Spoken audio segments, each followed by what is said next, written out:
محترم بھائیوں اور بہنوں، آج کی یہ ویڈیو آپ سب مسلمان بہنوں اور بھائیوں کے لیے کسی تحفے سے کم نہیں ہے۔ کچھ ہی دن پہلے ایک شخص نے ہمیں کمنٹ میں رابطہ کیا اور ہم سے درخواست کی کہ بھائی ایسا وظیفہ آپ مجھے بتائیں کہ جس سے میری ہر جائز حاجت پوری ہو جائے۔ میں بڑا مجبور ہوں، بڑا پریشان ہوں، میرے بہت سے مسائل ہیں، میری ایک خاص حاجت ہے۔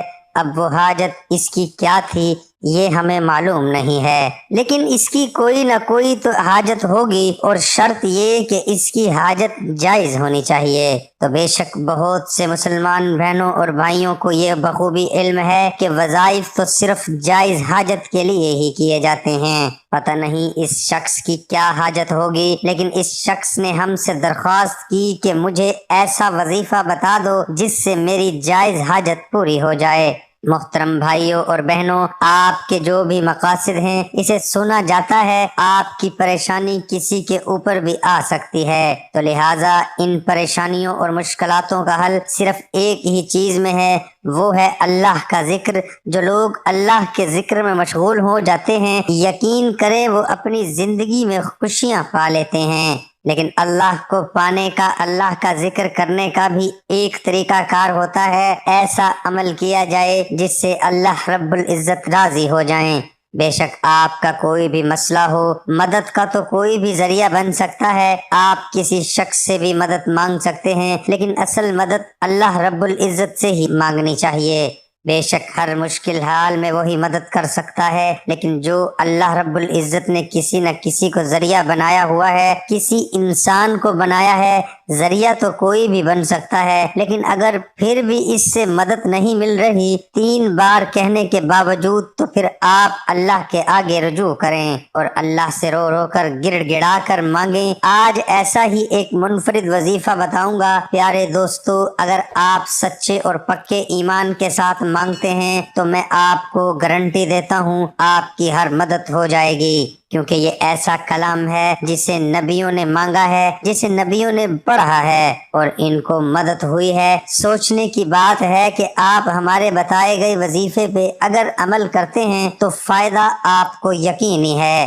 وہ کلام کیا ہے آپ کے سامنے پیش کرتا ہوں، اور اس کلام کو آیت کریمہ کہا جاتا ہے، اور دوسرا حضرت یونس علیہ السلام کی دعا کہا جاتا ہے۔ اب حضرت یونس علیہ السلام کی دعا کیوں کہا جاتا ہے؟ جب حضرت یونس علیہ السلام مچھلی کے پیٹ میں تھے، 40 دن وہ مچھلی کے پیٹ میں زندہ رہے۔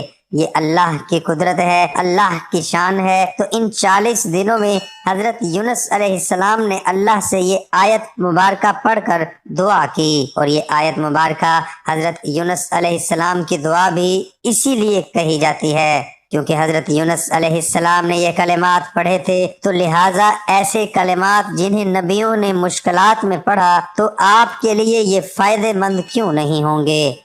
بات یہ ہے کہ ہم چیزوں پر عمل نہیں کرتے جو ہمیں بتایا جاتا ہے، اس پر عمل نہیں کرتے، ہم اللہ کے آگے جھکنے کی کوشش نہیں کرتے، ہم اللہ سے مانگنے کی کوشش نہیں کرتے۔ اللہ رب العزت اپنے بندے سے اتنا پیار کرتا ہے کہ وہ تو خود فرماتا ہے مجھ سے مانگو، اگر تیری کوئی رضا ہے، کوئی حاجت ہے مجھ سے مانگ۔ اب یہ وظیفہ آپ کیسے کریں گے؟ اگر آپ کی بڑی سے بڑی کوئی حاجت ہے، تہجد کا ٹائم بہت بہترین وقت ہے، اگر آپ اٹھ سکیں تو آپ نے یہ عمل لازمی کر لینا ہے۔ تہجد کے ٹائم آپ نے اٹھنا ہے، اور یہ ایسا وقت ہے جس میں اللہ رب العزت خود اپنے بندے سے پوچھ رہا ہوتا ہے کہ تیری کوئی حاجت ہے، تیری کوئی مراد ہے، تیرا کوئی مقصد ہے، تو مجھے بتا، تیرے اس مقصد کو پورا کر دوں۔ آپ اندازہ لگا لیں کہ یہ وقت کتنا اہم ہے۔ اللہ اس وقت اپنے بندے کے بہت زیادہ قریب ہوتا ہے، بہت زیادہ، جسے لفظوں میں بیان نہیں کر سکتے۔ تو جب اس وقت ہم اللہ سے مدد مانگیں گے، اور وہ بھی ایسے کلمات پڑھ کر جسے نبیوں نے پڑھا، تو آپ اندازہ لگا لو یہ کتنے بڑے کلمات ہوں گے، کتنا بڑا فائدہ مند ہوگا۔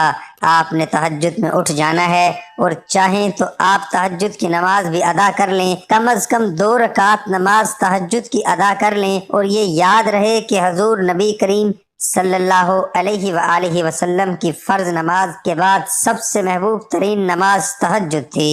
نماز کا تو اندازہ آپ لگا لو، کہ یہ کوئی چھوٹا عمل نہیں ہے۔ اگر آپ تہجد کے لیے اٹھے ہیں تو تہجد کی نماز بھی پڑھ لیں۔ تہجد کی نماز پڑھی، پھر آپ نے 3 بار درود پاک پڑھنا ہے، پھر آپ نے لا الہ الا انت سبحانک انی کنت من الظالمین، لا الہ الا انت سبحانک انی کنت من الظالمین، یعنی آیت کریمہ۔ اس کو آپ نے 10 بار پڑھنا ہے اور پھر آخر میں 3 بار درود پاک پڑھنا ہے۔ یاد رہے، جو آپ 10 بار آیت کریمہ پڑھیں گے وہ سجدے میں جا کر پڑھنا ہے۔ دوبارہ سے دہراتا چلوں، 3 بار تو آپ نے شروع میں درود پاک پڑھا اور 10 بار آیت کریمہ پڑھیں گے، وہ سجدے میں جا کر پڑھیں گے اور آخر میں پھر 3 بار درود پاک پڑھ لیں گے اور دعا کے لیے ہاتھ کھڑے کریں گے، اپنی بڑی سے بڑی حاجت کو اللہ کے سامنے رکھیں گے تو انشاءاللہ فائدہ یقینی ہے۔ محترم دوستو، حضرت نعمان بن بشیر رضی اللہ عنہ کہتے ہیں کہ میں نے رسول اللہ صلی اللہ علیہ وآلہ وسلم سے سنا، آپ یہ حدیث بیان فرماتے تھے۔ آپ نے فرمایا، اور ان حلال و حرام کے درمیان کچھ شبہے والی چیزیں ہیں جنہیں اکثر لوگ نہیں جانتے، تو جو شبہات سے بچ گیا اس نے اپنی عزت اور اپنے دین کو محفوظ کر لیا، اور جو شبہے والی چیزوں میں جا پڑا وہ حرام میں داخل ہوا۔ بار درود پاک پڑھ لیں گے اور دعا کے لیے ہاتھ کھڑے کریں گے، اپنی بڑی سے بڑی حاجت اللہ کے سامنے رکھیں گے تو انشاءاللہ فائدہ یقینی ہے۔ دعا ہے کہ اللہ تعالیٰ میرا سنانا قبول اور منظور فرمائے، آمین ثم آمین۔ تمام دوستوں سے گزارش ہے کہ نیچے کمنٹ میں اللہ ضرور لکھیں۔